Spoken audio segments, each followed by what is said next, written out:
নমস্কার, নিউজ 18 বাংলার সেরা 11 নিয়ে আপনাদের সঙ্গে রয়েছে আমি তমশ্রী। শুরুতেই যে খবরের দিকে নজর রাখবো, বীরভূম সফরে মুখ্যমন্ত্রী মমতা বন্দ্যোপাধ্যায় কাল সিউড়িতে প্রশাসনিক সভা ও একাধিক প্রকল্পের শিলান্যাস ও উদ্বোধন করবেন। মুখ্যমন্ত্রী মমতা বন্দ্যোপাধ্যায় ইতিমধ্যে বোলপুরে পৌঁছে গিয়েছেন। বোলপুরেই আজ রাতে থাকবেন। কাল সিউড়িতে প্রশাসনিক সভা এবং জেলা নেতৃত্বের সঙ্গেও আলাদা বৈঠক করতে পারেন মমতা বন্দ্যোপাধ্যায়। কালীঘাটের বৈঠকেই বীরভূম নিয়ে কোর কমিটি গঠন এবং লোকসভার আগে বীরভূম থেকে মমতা বন্দ্যোপাধ্যায় ঠিক কি বার্তা দেন সেদিকেই নজর রয়েছে রাজনৈতিক মহলের। কি কর্মসূচি, কতটা তাৎপর্যপূর্ণ মমতা বন্দ্যোপাধ্যায়ের এই বীরভূম সফর, জানবো।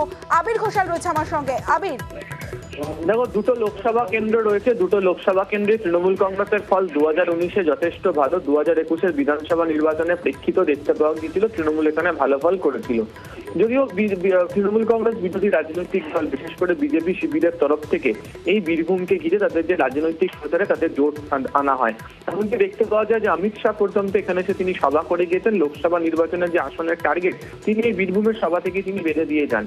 তাহলে এই যে পরিপ্রেক্ষিতে তৃণমূল কংগ্রেসের তরফ থেকে যে কোর কমিটি তৈরি করে দেওয়া হয়েছে কালীঘাটের বাড়িতে বৈঠক থেকে, সেই কমিটি যেন পর্যালোচনা করে বারবার গোটা বিষয় নিয়ে এবং এখন থেকে লোকসভা নির্বাচনের প্রস্তুতিতে কোন বিষয় নিয়ে এগোবে সেই সংক্রান্ত ধারণা গতকাল অভিষেক বন্দ্যোপাধ্যায় তিনি দিয়ে রেখেছেন।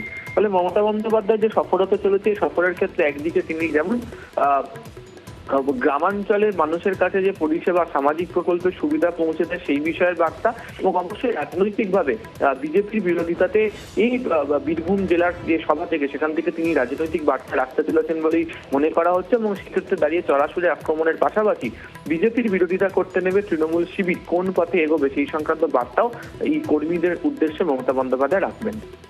বেশ।